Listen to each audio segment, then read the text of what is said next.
Meta niyanig ang buong AI community.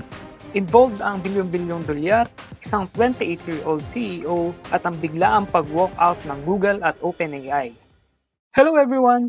Ang gabay mo pagdating sa mundo ng AI is back with a mind-blowing update from the world of artificial intelligence. In today's video, we will feature a news na nanggulantang sa buong AI industry. Okay, so imagine this. Meta, ang kumpanya sa likod ng Facebook, Instagram, at WhatsApp, ay nag-invest daw ng halos 15 billion US dollars sa isang AI startup na tinatawag na Scale AI. Grabe, 15 billion US dollars. Equivalent ito to almost 864 billion pesos o 14% ng 2025 budget ng Pilipinas. Pero hindi lang yan. Nilipat din daw ang 28-year-old CEO ng Scale AI na si Alexander Wang sa Meta.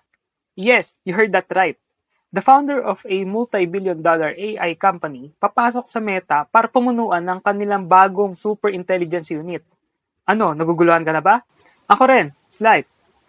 So ano nga ba itong Scale AI na ito at bakit pinagkakaguluhan ng Meta? Simple lang, ito ay isang kumpanya na nagbibigay ng maayos na data para matuto ang mga AI models. Think of it this way, para matutong magpinta ang isang AI, kailangan nito ng milyon-milyong larawan ng iba't ibang paintings na may label. Uy, sana all! Kunwari, ito painting ni Van Gogh, ito seascape, ito abstract. Ang Scale AI ang gumagawa niyan. Sila ang nagle-label ng toneto-neladang data tulad ng texts, images, videos, at 3D data para mas maging matalino at mas accurate ang mga AI models. Basically, sila ang mga silent hero sa likod ng marami sa mga AI na nakikita natin ngayon. No wonder Meta wants a piece of that action. So, ano ang reaction ko dito? Una, syempre, nagulat. Isipin mo, 15 billion US dollars. That's a massive bet on AI. Ibig sabihin, seryosong-seryoso ang Meta AI sa race na ito. Hindi na sila papatalo sa OpenAI, Google, at iba pa.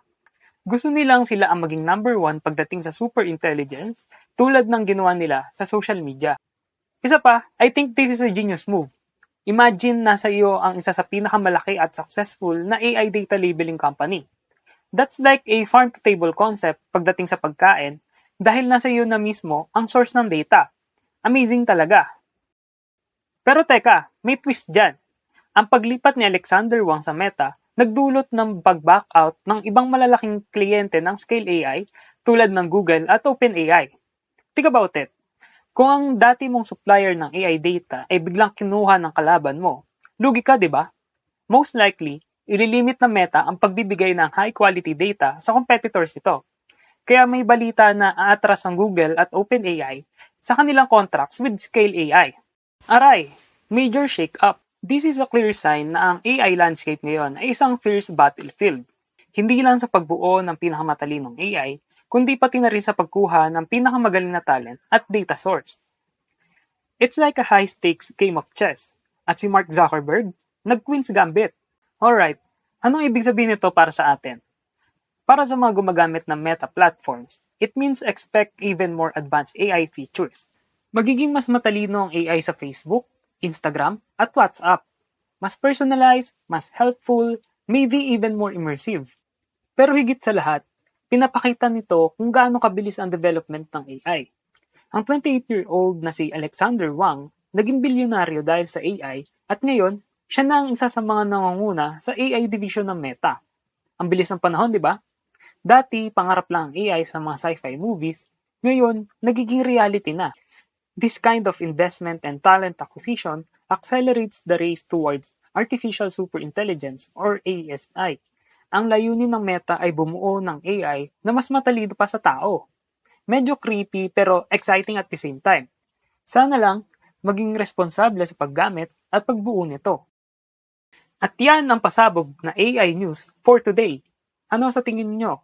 Good move ba ang pag-invest ng 15 billion US dollars at pagkuha kay Alexander Wang? Mag-comment sa baba at pag-usapan natin yan. Kung nag-enjoy ka sa video na to at gusto mo pa ng mas marami pang AI news na nakaka-excite at nakaka-inform, huwag kalimutang mag-like, share, at subscribe sa channel natin. I-hit mo na rin yung notification bell para updated ka sa lahat ng mga videos ko. Again, ako ang gabay mo pagdating sa mundo ng AI.